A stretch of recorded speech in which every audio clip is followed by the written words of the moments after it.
Okay, it seems to be good. And we'll share this more broadly. I was going to make pizza for myself just for old time's sake, but I didn't get to it. I've been from one meeting to the next. So welcome, everybody. Thank you for joining us. This is really the first time the Climate Solutions Caucus has been together since I think we left on March 13th. And we don't have an ambitious agenda today, as we mostly want to touch base, but also get a sense from friends in the advocacy world about some of their thinking and share what we've all been learning in terms of COVID response, where climate priorities fit, and start some brainstorming there. Sarah, anything that you wanted to add? No, just wanted to say welcome and thanks for joining us, folks. I'm really glad to see we've got so many people participating. I've been missing these weekly meetings, so it's nice to have you all with us. So we are trying to act in our public manner. So this will be, though we're not an official body of the legislature, we're an informal ad hoc caucus. So we're not streaming through the legislative website. We are streaming through our own YouTube page. We'll share that to our Facebook page, and we'll put it out to our email list, which goes broadly to people that joined us over the fall at our public meetings, and can be forwarded around. So people are going to, this is a public meeting in that sense. I do want to ask, like with your committee meetings and elsewhere, if people can mute unless they're speaking. That really helps keep the background noise down. And our basic agenda, Sarah, correct me or add anything, is to hear from advocates. They've been intersecting with our federal delegation and partners there, and hear some of their thinking, and then share our own notion of what we imagine is ahead and where we fit in promoting a climate agenda, recognizing economic recovery and resilience, and go together hand in glove. So am I leaving anything off? And we'll try to break just a little before 1, because a lot of us are moving on to other committees, and I think the House floor session, if I correct that. Yes, that is correct. Thanks, Chris. So let's start then by turning to our partners in the advocacy world. Please, I think you've organized to your own order, or if you want me to call on folks, somebody has to let me know that. Joey, Ben, who? Joey, you're muted. Joey. There's your bingo. Bingo! Bingo! Hi, Senator. Hi, everyone. It's so great to see you all. Johanna, Joey Miller from VNRC. I hope you and everyone you know and love is doing well. I'm thinking many of you are drinking from a fire hose, but it's really great to see your familiar faces and just appreciate the opportunity to check in. So thanks for taking the time. Yeah, as Senator Pearson noted, we're gonna hear from some of the partners I've been continuing to work with: Lauren Hurl, Vermont Conservation Voters, Ben Edgerly-Walsh of BPIRG, and Jen Duggan of Conservation Law Foundation. We continue to work with these and other partners through this crisis. And, you know, we're continuing to adapt and respond like you are to how we're showing up in this moment. But I just have to say, it's been really inspiring to see how Vermonters are stepping in at this critical moment. I mean, people are coming together in unprecedented ways, and it's really inspiring, and crises like these require a collective, united, and cohesive response, and Vermonters are doing it, and it makes me very grateful to be a Vermonter in this moment, and glad to be doing what we can from our perch. And just before I start offering a couple thoughts and then turning it over to my colleagues, I just would say that, you know, at VNRC, we're continuing to look for ways to do our part in this critical moment. Among the different things that we're doing, and we're open to input, is we've deployed one staffer and are likely to soon deploy another to support the Central Vermont Rapid Response Center, working in partnership with organizations like Capstone and Downstreet, who are bottom lining really essential services. So that's part of what we're doing. And again, we're looking for other ways to do what we need to do in this critical moment. So because there's a really pressing need to keep Vermonters healthy and whole. But as we begin to think about embarking on reopening our economy, I think I'm excited to have this conversation with you all to include another value that Vermonters hold dear, which is acting on climate. And so centering climate as a core part of how we respond to and rebuild our society in the state of Vermont in an equitable and strategic way is really crucial, I think, to the recovery planning. I do think that climate is going to be part of this nation and the state's recovery, and whether it's propping up, you know, the status quo and doing business as usual, or strategically centering a strategic response around climate and resilience and adaptation and clean and local investments. And that's what we're thinking about. So, you know, sort of thinking about building communities and an economy that can withstand and even thrive through, you know, crises like these and potentially ensuing crises is really important. I mean, we look back to like 2008 when the economic recession hit, and how the nation responded with strategic investments in things that had mutual benefits like weatherization and efficiency. Those kinds of benefits that were putting Vermonters to work, tightening up homes, saving people money, especially our low income Vermonters, while cutting energy costs and climate pollution and enhancing public health. So we're looking to strategize with you about how we can do similar things in this moment of crises. And so looking for those multiple benefits, and again, centering climate and climate resilience in this recovery process, both in budget discussions and in federal stimulus dollar investments and opportunities, and in community by community approaches, like the kind of work that I still have the privilege of doing, working at the local level with town energy committees and all of the mutual aid groups that are stepping up and standing up in this moment. We have a huge opportunity to really sync up a bunch of values that Vermonters hold dear, to really focus our attention on moving through this crisis, so that we're investing in things like our local farm and forest sector and our local agricultural economy, and in local businesses and local clean renewable energy supplies, and keeping, you know, and investing in natural and built resilient systems. So all the while protecting and prioritizing the most vulnerable Vermonters in this important, in this really critical work. So while this is a crisis moment, and we're really committed to focusing on the immediate needs of our friends and neighbors, there is a really important need and opportunity to center climate in this recovery. And that's where we can work together to build the kinds of tight-knit communities that, you know, really characterize Vermont, but that are going to set Vermont up to be more resilient and strong, and really, you know, sort of really strong throughout, you know, this and future crises. So we're really looking to get into this work with you all. Lauren's going to talk a little bit about sort of the conversations we're having with our federal delegation, and then some specific thoughts about how we might continue to partner with you and Vermonters through this really important work. I'm going to turn it over to Lauren.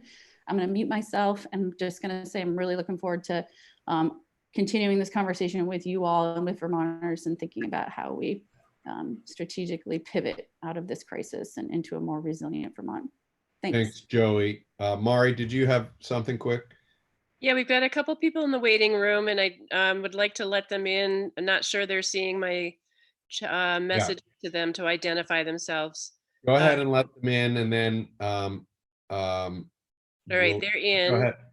So we have someone who just joined us with the name iPad. If you could please identify yourself.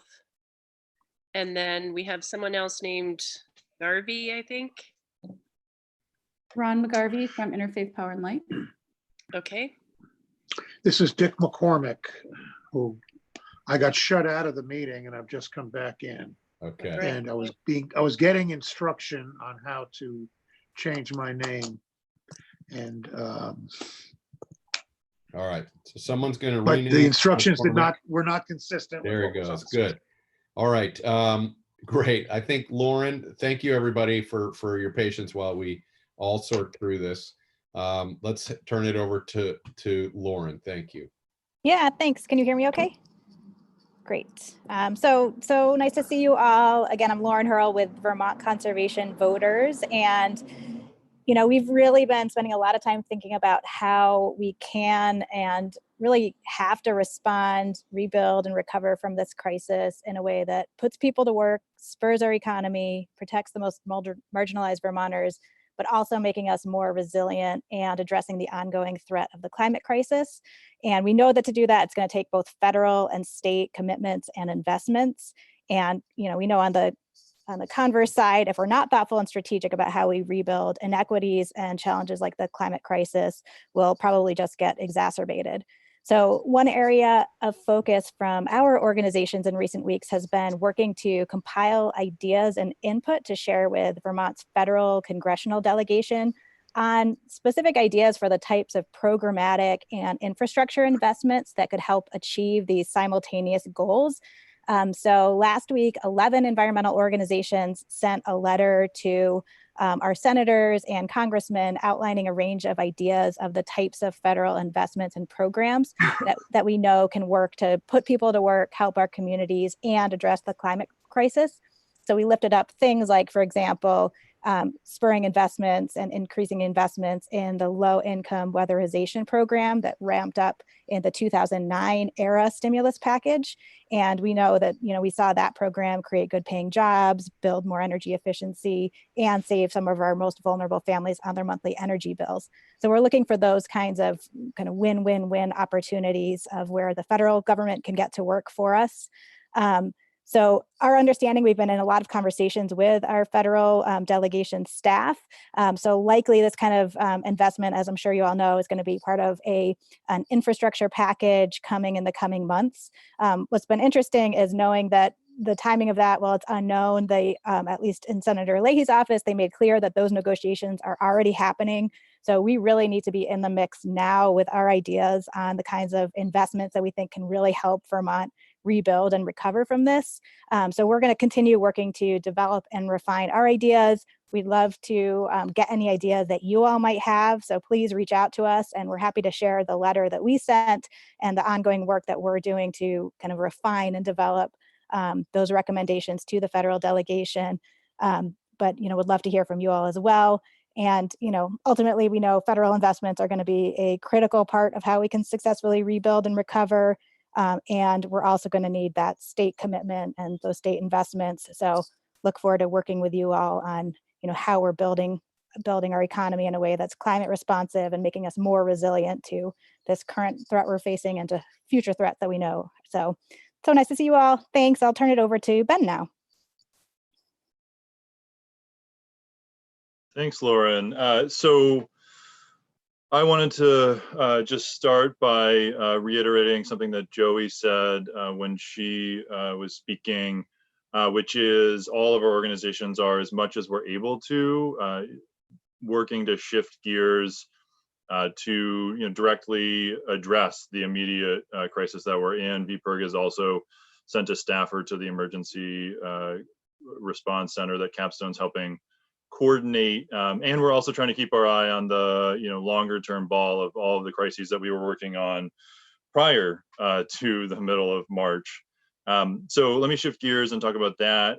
And I want to preface this by saying we're all operating under the understanding that the climate crisis is going to be impacted by and a part of any economic recovery that we undergo. There's just simply no way to climb out of a hole this deep, or spend the kind of dollars that we're talking about spending from the federal government and locally without having a very significant impact on the climate crisis. And so the question then becomes, are we leaning into that understanding and really doing everything we can to make sure that's a positive impact, or is that impact just unfolding without real engagement to make sure that we're more resilient moving forward and more sustainable moving forward than we would be without that engagement. So one of the things that we have been doing is beginning to reach out to the folks who would be the ones who have quote unquote shovel ready projects or programs that could actually engage rapidly with any kind of federal stimulus dollars. So again, thinking about the ARA funding that came during the beginning of the Great Recession, we've reached out and had some early conversations with some folks in the renewable energy community, looking at renewable energy itself, energy storage. I had a great conversation with some folks at the Vermont Housing and Conservation Board about their 18-month pipeline of projects. We know, and I know you all are well aware, that their projects are built to very high energy standards and also meet a very immediate need of Vermonters who are struggling with housing and housing access right now. So that work is still very much underway. In the coming weeks, there probably will be an opportunity or a better time to share a little bit more detail. Maybe you all could hear from some of the folks who actually would be the ones putting the shovels in the ground, but that's some initial outreach we've done. The other thing that I wanted to speak to briefly is some of the attacks that we have been following and pushing back on in some cases. Obviously, all of our organizations play a watchdog role all of the time, and that's a role that has, to a degree, come to the fore right now, as there are, to be completely blunt, some corporations and outside entities that really would like, at any time, in the best of times, to see absolutely no action on climate change, and they seem not to have a lot of qualms in some cases about taking advantage of the crisis that we're in. So we've heard a little bit about, and I'm not going to belabor because I'm sure you all are up to speed on some of the things that have happened locally that are around recycling and composting and pushing back some of those requirements, more sort of bridging the local national gap. The plastics industry has been pushing back all around the country on attempts to ban plastic bags or other plastic products. That's something that they have seen some success on in other places, and we've seen some initial attempts to push back on here. Thankfully, those have not gotten traction, but I'm sure that they are not going to be just letting that drop. And then at the national level, I don't want to belabor the ones that you've probably heard of, though just to touch on them briefly. Obviously, the Trump administration has moved basically to a non-enforcement stance across many environmental laws with the EPA. They've been continuing their rollbacks of energy efficiency standards, and actually during the height of the pandemic in the last few weeks, have moved forward with rollbacks on fuel efficiency standards that would have, absent the Trump administration's action, saved Americans billions of dollars, made a real impact on the climate crisis, and notably had real public health impacts. There's been research on the impacts of air pollution on COVID-19, and there are very real links between the pollution that automobiles put out and deaths from COVID-19. So, you know, the federal government right now is moving forward with actions that are going to make the next crises worse than they would have to be.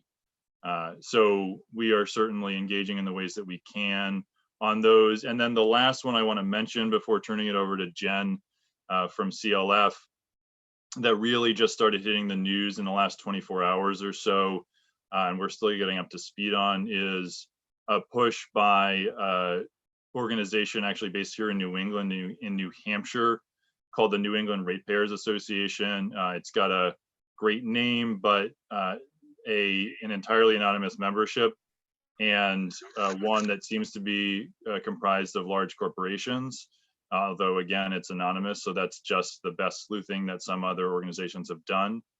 They have petitioned the Federal Energy Regulatory Commission, FERC, to essentially, not to get into the details, eliminate net metering in this country.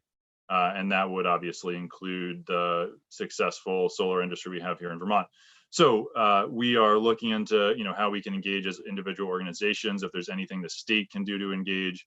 But I wanted to highlight that because it's obviously a program that's been very successful here in Vermont. And I think really just illustrates how little some entities in this country care about how seemly or appropriate it is to take advantage of a crisis like this. So we are doing what we can, and we'll keep you in the loop on that. But that is what I had to say. I know I've seen some chats pop up. If there are questions, happy to take them. But otherwise, I'll turn it over to Jen from CLF.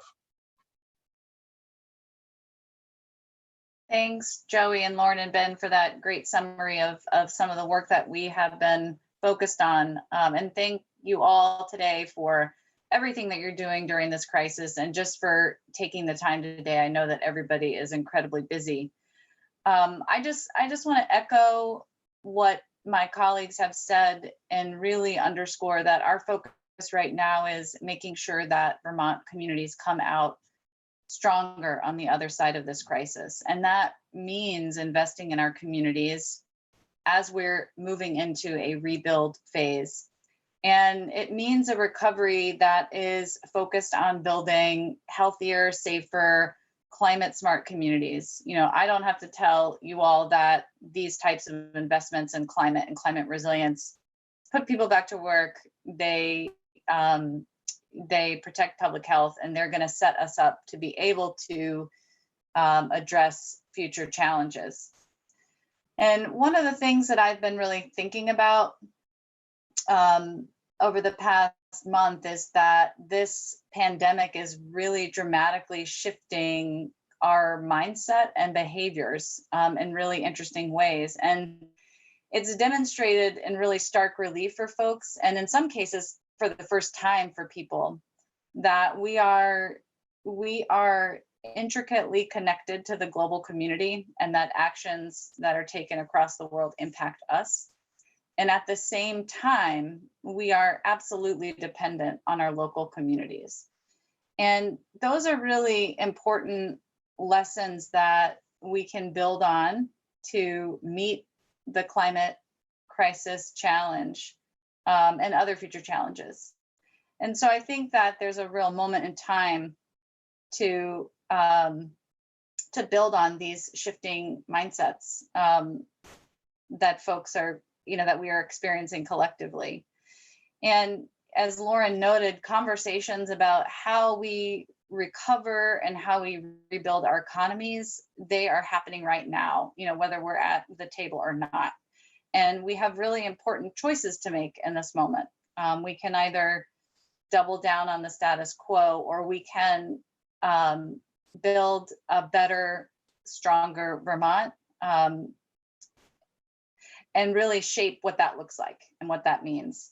So CLF and our partners are going to keep working to make sure that climate action and resilient communities is really showing up as a core component of any recovery, and just welcome an opportunity to continue to do that work with you all. And thanks for everything that you all are doing. Appreciate your time. Thanks, Jen. I'm just watching Sarah in case you mean to jump in. So a couple of you in the chat suggested Sierra Club and Nature Conservancy that you've not been in lockstep with those efforts, although I imagine they're complementary. I want to turn this over to the caucus members quickly, but do you, Lauren or Rob, do you want to jump in with any distinctions or adding on? We are confident you're all trying to do good work. So, so Chris, here, Lauren, you can go first. Oh, I was just going to say, just because I was coordinating quite a few groups. So there are, some of our organizations have national affiliations who sent in their own letters. We did in the letter that we'll share with all of you. To a large extent, they're extremely complementary and consistent and try to highlight the same kinds of programs. We had some, other ideas come up and things like that, but for the most part, they should look very consistent. And part of it just has to do with, national organizations that some of our groups are linked to that might want to make sure certain things are highlighted first and foremost. So we weren't seeing conflicts as much as just, Right. different ways of engaging, but certainly you can look at all of them and they should look really kind of consistent and complementary. Yeah, there was no rejection from our group at all about the letter that Lauren created and submitted with everybody else. Just more the national messaging. The Sierra Club National is signed on to the People's Bailout messaging. So they submit their own letters, and I'll have more info for you guys soon. So, but there was no objection from us. Actually, a lot of our members liked it. Great. Lauren Oates. Yeah, similarly with the Nature Conservancy, just because we're an international organization, we wanted to follow the national letter that was sent to U.S. congressional delegation. But the letter that we wrote to the Vermont delegation from the Vermont office is very, very similar, like Lauren Hurl mentioned, to that larger letter. So we're in support of that, but needed to send through our own sources. Okay. Thank you. Thank you. Lauren, does that cover you guys? Can we? Okay, wonderful. So, sorry, Senator, just one thing. We are talking with our congressional delegation next week. If folks have thoughts on other ideas, we welcome them. Please email us if you don't see opportunities listed on that letter. Thanks. For sure. And I think, broad strokes, the message is help us answer more than one need at a time with dollars so that we can have COVID-19 relief and build resilience and build sustainable transportation and build renewable energy, et cetera, as we move forward. I'm struck by, I was in the legislature through the Irene emergency, and Governor Shumlin was very clear that we were going to rebuild to be stronger. And that was sort of concrete, right? That was bigger culverts when we were replacing roads, and fairly straightforward that we were building to a new kind of capacity. This crisis is, I think, to me, the motivation should be the same, but what's been laid bare is the vulnerabilities of our economy and our lack of resilience. And whether that's food systems, local agriculture, on and on and on. So it's a little hard to pin down, but what I hope we can do and take from what we've heard from our partners is in the advocacy world is try to position ourselves moving forward in the recovery efforts. Once we know that the health crisis is under control, once we know that unemployment and basic paycheck issues are being addressed, what does a stronger, more resilient, more sustainable economy look like, and how do we make sure we're aiming our work in the legislature to satisfy both of those ends? Sarah, any do you want to jump in? Yeah, thank you. I just want to thank the folks in the advocacy community who did their presentations today, and also thank the rest of you who are going to share your letters with us. I think it's I think it's important for us to, as a Climate Solutions Caucus, to find ways to come together around planning for the future, and when and where and how that planning happens. I think we still need to decide, still need to talk about, but I'm really hoping that that we can continue the good work that we did last summer with with groups of us coming together around particular ideas. And so I guess I would welcome you to review the information that our advocates are sharing with us. And I think Selena has offered to make sure that that gets distributed by our email list to the whole Climate Solutions Caucus membership, and then reach out with your thoughts on how we can add our own thoughts and ideas, or maybe create more specific recommendations around those ideas. So thank you all for being here. I saw Kurt McCormick jump on, but I'm not sure, is he still here? I've got to flip between screens. Kurt, are you with, there you are. Yes. I'm wondering, I'd like to ask you and then Representative Mary Hooper, who are both on money committees, Senator Perchlik also on the Transportation Committee. I start with transportation because it's so clearly linked to climate work, and you have a must-pass bill, and a lot of your work stimulates jobs. So can you give us a sense, if you're getting, if you know anything about the principle we've been talking here about dovetailing recovery work with sustainable climate work, and if you're getting signals or you're looking for these opportunities already, just help us understand what's going on. Thank you. I don't think I got all of that, but I think I got the gist of your question. Yes, we are doing that in both the COVID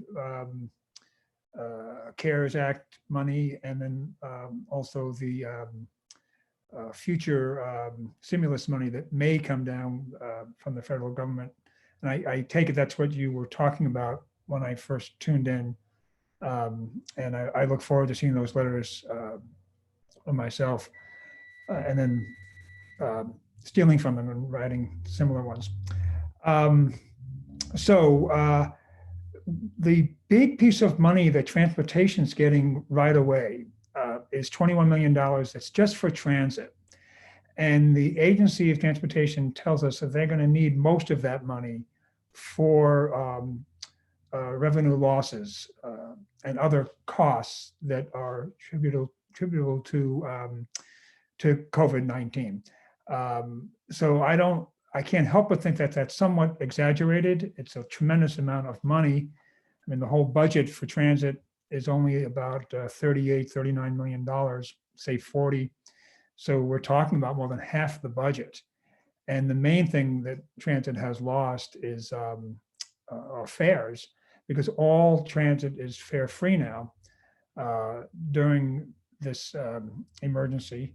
But that actually is only $2.2 million a year is raised by fares statewide. So we're looking into how to tell the agency to use the money for climate mitigation measures that we took in the T-bill.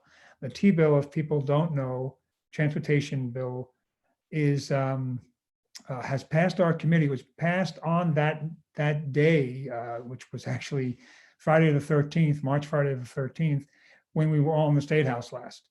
And at that time, we were trying to really move things fast. That was actually a week before crossover. That's what I was asked to do, and we did it. And we had done some things for climate, nowhere near enough. It's almost embarrassing in this particular group to mention it. But it's we found that the agency or the governor's proposed transportation budget had an increase for maintenance of, that's a large category of almost $100 million every year. That was, they were recommending an increase in that budget of almost $6 million, about a 5% increase. And we took some of that increase and put it to a number of other things that are climate related, such as 1.5 million additional for transit, and the Lamoille Valley Rail Trail, EV incentives. It's a long story about where these different pieces of money were before we did what we did. But the point to remember is we did not move that much money. We took $4.2 million from maintenance. And then when I say from, I mean from the governor's recommend. I Okay. don't mean from money that they already have. As a matter of fact, when we were finished with it, they still received, that maintenance still received a 1.5% increase. Sure. So we are trying to save those things Yeah. through COVID funding or also in future funding that will come. And we could possibly do even more for climate than our bill did, if we can get people to agree with that. Okay, wonderful. I'm sorry to jump in, but I'm aware that the House is meant to dial in about 7 minutes. So I saw Representative Mary Hooper and didn't know if anyone else from House of Probes was on, but same question to you. Are you getting signals? Is there a discussion about a budget adjustment and the recovery dollars and an attempt to answer multiple goals that would be in concert with climate priorities? Any update along those lines you can tell us? So hi, folks, this is Mary. There has not been a discussion in committee along any of those lines. We are, to a large degree, simply waiting to find the bottom of this, watching the revenues drop away. As I think we've all heard, we're anticipating passing 2 budgets, one within the next few weeks, just to get us to the other side 3 months into the new year, when we will have a better sense of where the revenues are. I think an important piece is, do not assume that anything that was in the budget that we almost finished, the Friday that we left there, is there. So the money that we allocated to the Global Warming Solutions Act was one-time money that we had a justification for how we could use it. And whatever other small initiatives were in the budget were probably based on the assumption that there was one-time money, what we call one-time, and that is no longer a good assumption. So stay tuned and ask. We all need to be pressing for that sort of smart allocations of funds going forward. And boy, are people competing hard for all of this money. No, we'll be in an impossible position. I see Molly Burke, Representative Burke has a question. I would just like to comment and add on what Kurt said, is that while the measures that we did in House Transportation passed 11-0, now there's a little bit of a different story, and the administration is coming in with a very pared down bill. We had some language in there that we presented yesterday that came from Representative McCarthy around, if there's extra money, this is what we want our priorities. There's a little pushback from people saying we need to just do the very basic and get out of here. So stay tuned on that one too, because we've got to do some work in terms of figuring out and seeing where all the money's coming in, what money's coming in. Is there going to be a big infrastructure bill coming down the line? We don't know. Sarah? Great. I want to thank the members who just gave us some updates and cue in a little bit on what Mary Hooper said at the end of her remarks. And that is that we all need to, I guess I'm paraphrasing, but we all need to keep our eyes open for the opportunities. And as we come out of this, COVID-19 shutdown, looking for ways to advance our reduction of greenhouse gas emissions. Mary has her hand up again. Go ahead, Mary. Muted, Mary. Thank you, Sarah. I have been particularly trying to figure out how to preserve the money for the Global Warming Solutions Act. And one of the things that I hear is, so what's the Senate going to be doing? And so we need a partner over there. Otherwise, we can press really hard on this side, but we need a partner who's willing to say yes on it. Senator McCormick, you're on approps. I have some thoughts, but what are you hearing? Well, right now, it's sort of in the nature of an emergency that the needs really announce themselves. And it's sort of like, if you put it, the analogies are always to putting out a fire in a house or something, doing what you have to do. Representative McCormick will recognize our mother's motto, where there's no choice, there's no problem. So that attitude has been more or less doing addressing the immediate needs without an awful lot of analysis. And the idea is that we'll do a true up when the dust settles.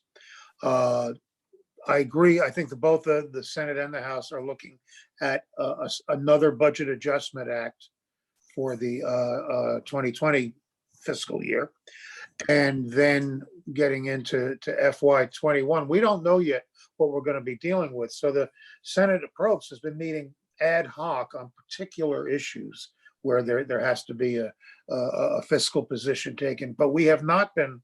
I've been spending all my time in my morning committee in health and welfare, which is more on point.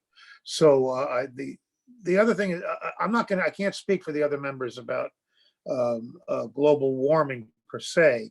Generally, when we discuss that, I feel very isolated on that committee sometimes. Good people, smart people, but on global warming, I'm sort of like the lone green committee. Everyone's a green in theory, but actually doing something is different. I would back that up and say there hasn't been, it came over to the Senate just before crossover, before we could even sort of notice it as a larger group. We were on this hiatus. So I'll say for me, it's a clear planning bill, and it fits right into the idea that we should be ready for shovel-ready projects that stimulate the economy. I also want us to think about, and we don't have time to get there today, but maybe next time we meet, I know VPERC's been doing some work. I can tell you on broadband. I can tell you Senate Finance, where I sit, has been talking about broadband. This is an example of something that is laid bare in this crisis, the inequity in access to high-speed internet, what that could mean for reducing commute times, commute pressure for Vermonters. So that's a good example of something I think there is broad agreement on, that we can make progress. That wasn't something we were talking about as a group 2 months ago, but clearly fits with our larger agenda. Similarly, local foods. Our ag economy was already in trouble, and that pressure is intensified. But you see CSAs are selling out. Local producers can't keep eggs on the shelf, so there are moments here that we need to be ready for. I know how. Could I just quickly answer the idea that we need advocacy in the Senate? I think there is some good, strong advocacy. For one thing, you, Chris, Allison Clarkson is vociferous on the climate. I try my best. I think there are several of us. Senator Perchlik is another strong voice. So I think we probably need to wrap there, which would feel like we just barely started, but I know House members have to get to a floor session. I've seen those for 30 senators. I can't imagine what it's like for 150. It's crazy. We want you to please try to help us brainstorm ideas. If it were me, within a month, we would come together with a list of investment proposals, job stimulation that also answer some of our principles of a sustainable economy and climate, much more sustainable climate for Vermont. So that's kind of, I want to leave you there. Anybody, a closing thought as we'll let our House partners go? Tara? Thank you all for being with us today. And this was a good first run at doing a Zoom Climate Caucus meeting. Would love to have members weigh in and let us know if this is a convenient time or if there would be a better time to do this. But we can make those decisions offline so that folks can go and get logged into the next floor session. Thanks for having lunch with us today. Bye. Thanks, everybody. And thanks to everybody in the public that joined us. Nice to see you quickly. Bye-bye. Thank you, everyone.